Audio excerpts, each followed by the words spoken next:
شهر رمضان الذي أنزل فيه القرآن هدى للناس وبينات من الهدى والفرقان السلام السلام السلام السلام اے رحمت عظیم کے مہمان السلام، قرآن کے نزول کے سامان السلام، رمضان السلام اے رمضان السلام، رمضان السلام اے رمضان السلام۔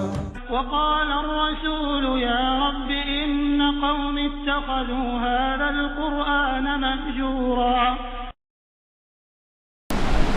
الحمد لله وحده والصلاة والسلام على من لا نبي بعده، أما بعد، أعوذ بالله من الشيطان الرجيم، بسم الله الرحمن الرحيم۔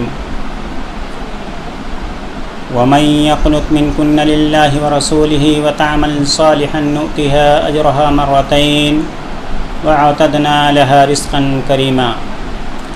سورہ احزاب آیت نمبر 31۔ اور جو تم میں سے اللہ اور اس کے رسول کی فرما برداری کرے گی اور نیک عمل کرے گی، اس کو ہم دوگنا ثواب دیں گے، اور اس کے لیے ہم نے عزت کی روزی تیار کر رکھی ہے۔ اللہ رب العالمین نے اس آیت میں اپنے عدل و فضل کا بیان فرمایا ہے، اور نبی اکرم صلی اللہ علیہ وسلم کی ازواج مطہرات سے خطاب کر کے فرما رہا ہے کہ تمہاری اطاعت گزاری اور نیککاری پر تمہیں دگنا اجر ہے، اور تمہارے لیے جنت میں باعزت روزی ہے، کیونکہ یہ اللہ کے رسول صلی اللہ علیہ وسلم کے ساتھ آپ کی منزل میں ہوں گی، اور نبی اکرم صلی اللہ علیہ وسلم کی منزل اعلیٰ علیین میں ہے، جو تمام لوگوں سے بالا تر ہے، اسی کا نام وسیلہ ہے۔ یہ جنت کی سب سے اعلیٰ اور سب سے اونچی منزل ہے، جس کی چھت عرش اللہ ہے، اللہ کا عرش ہے۔ محترم سامعین کرام، اس 22ویں پارے میں اللہ رب العالمین نے جو اپنے نبی کریم صلی اللہ علیہ وسلم کے متعلق، نبی اکرم صلی اللہ علیہ وسلم کے متعلق اور ان کی ازواج مطہرات کے متعلق فضل بیان فرمایا ہے، اس صورت میں یعنی سورہ احزاب کی آیت نمبر 31 میں اس کا ذکر ہے، اور 22واں پارہ سورہ احزاب کی آیت نمبر 31 سے شروع ہوتا ہے۔ 22ویں پارے میں 4 حصے ہیں۔ سورہ احزاب کا بقیہ حصہ، سورہ سبا مکمل، سورہ فاطر مکمل، سورہ یاسین کا ابتدائی حصہ۔ سورہ احزاب کے بقیہ حصے میں 4 باتیں ہیں۔ نمبر 1، ازواج مطہرات کے لیے 7 احکام۔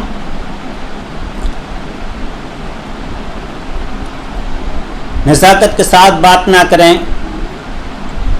جو 7 احکام ازواج مطہرات کے لیے بیان کیے گئے ہیں، اس میں سے پہلی چیز ہے، پہلا حکم ہے نزاکت کے ساتھ بات نہ کریں۔ نمبر 2، دوسرا حکم ہے بلا ضرورت گھر سے نہ نکلیں۔ تیسرا حکم ہے زمانے جاہلیت کی خواتین کی طرح اپنی زینت اور ستر کا اظہار کرتے ہوئے باہر نہ نکلیں۔ وَلَا تَبَرُّجْنَ تَبَرُّجَ الْجَاهِلِيَّةِ الْأُولَىٰ۔ چوتھا حکم نماز کی پابندی کریں۔ 5واں حکم زکوٰۃ دیا کریں۔ چھٹا حکم اللہ اس کے رسول کی اطاعت کریں۔ 7واں حکم قرآنی آیات کی تلاوت اور احادیث کا مذاکرہ کیا کریں۔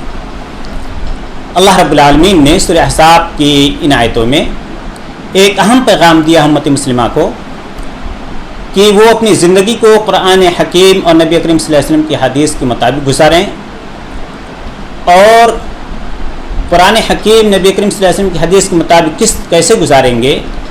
جب وہ قرآنی آیات کی تلاوت کریں گے، قرآن حکیم کو پڑھیں گے، اس کو سمجھیں گے، اس کے معنی مفہوم کو سمجھیں گے، قرآن میں کیا حکم ہے وہ حکم جانیں گے، اور اسی طرح سے حدیث کا مذاکرہ کریں گے،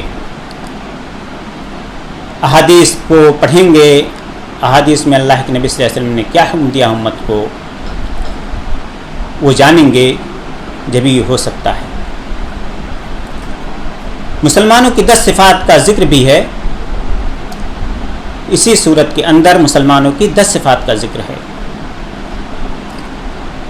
اسی طرح سے نکاح رسول کا ذکر بھی ہے کہ جب حضرت زید بن حارثہ اور آپ کی پھوپھی زاد بہن حضرت زینب رضی اللہ تعالی عنہا کے درمیان نکاح نہ ہو سکا اور ان کے درمیان جدائی واقع ہو گئی تو اللہ کے حکم سے خود نبی اکرم صلی اللہ علیہ وسلم نے حضرت زینب سے نکاح کر لیا،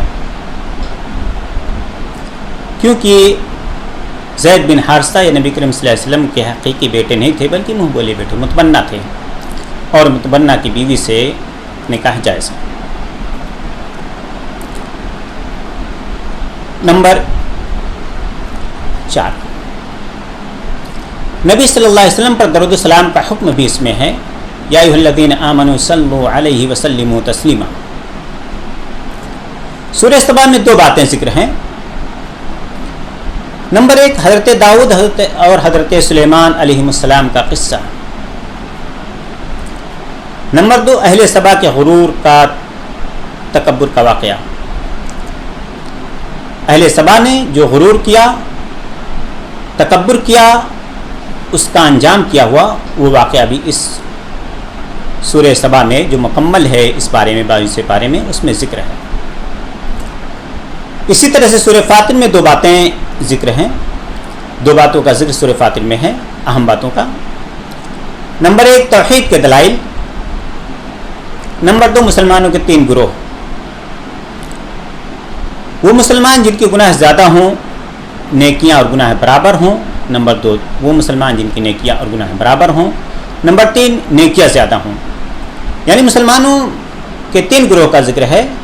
پہلا گروہ جن کے گناہ زیادہ ہوں، دوسرا گروہ نیکیاں اور گناہ دونوں برابر ہوں، تیسرا گروہ جن کی نیکیاں زیادہ ہوں۔ اسی طرح سے اس پارے میں 22 پارے میں سورہ یاسین کے ابتدائی حصے میں 4 باتیں ذکر کی گئی ہیں۔ اس 22 پارے میں سورہ یاسین کا ابتدائی حصہ ہے، اس میں 4 باتیں ہیں، 4 اہم باتیں ہیں۔ نمبر 1 رسالت، قریش کی مذمت۔ نمبر 2 قریش کی مذمت۔ نمبر 3 یعنی یہ 2 باتیں اہم ہیں سورہ یاسین میں۔ نمبر 1 رسالت کا ذکر اہم ہے اور اسی طرح سے قریش کی مذمت کا ذکر کیا گیا ہے۔ سورہ صاد میں 2 باتیں ہیں، 2 اہم باتوں کا ذکر ہے۔ نمبر 1 توحید، تمام انسانوں اور موت و حیات کے پورے نظام کے لیے ایک اللہ ہی کافی ہے۔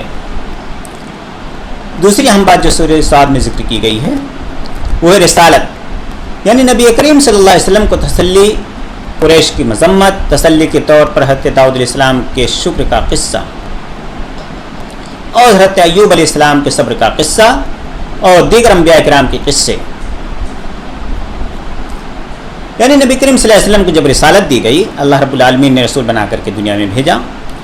قرآن حکیم اللہ کے نبی صلی اللہ علیہ وسلم پر جبریل امین کے ذریعہ سے اسی ماہ مقدس میں، اسی ماہ مبارک میں اور اسی مبارک کے آخری عشرے کی لیلۃ القدر میں جو قرآن نازل کیا، اس قرآن میں اللہ رب العالمین نے نبی کریم صلی اللہ علیہ وسلم کو تسلی دی کہ دیکھیے آپ کا صرف معاملہ نہیں ہے بلکہ آپ سے پہلے جو انبیاء کرام گزرے ان کے ساتھ بھی بہت سارے واقعات ہوئے، ان کو پریشانیاں لاحق ہوئی، ان کے قوم کے لوگوں نے کس طرح ستایا، ان کو مجبور کیا، ان کو پریشان کیا، ان سب چیزوں کا ذکر ہے۔ ناظرین، اگر آپ نے چینل کو سبسکرائب نہیں کیا تو چینل کو سبسکرائب کر لیں، بیل آئیکن پہ کلک کر کے لائک کر دیں، اور لائک کرنے کے بعد آپ اس ویڈیو کو اپنے دوستوں میں شیئر کر دیں، کیونکہ نبی اکرم صلی اللہ علیہ وسلم نے فرمایا من دل علی خیر فلہ مثل اجر فاعلہ، جس شخص نے کسی کو نیکی کے کام پر رہنمائی کی تو اس شخص کو اتنا ہی ثواب ملے گا جتنا نیکی کرنے والے کو ملے گا۔ لہٰذا آپ اس ٹیکنالوجی کے دور میں ویڈیو کو شیئر کر کے ثواب دارین حاصل کریں۔ السلام علیکم ورحمۃ اللہ وبرکاتہ۔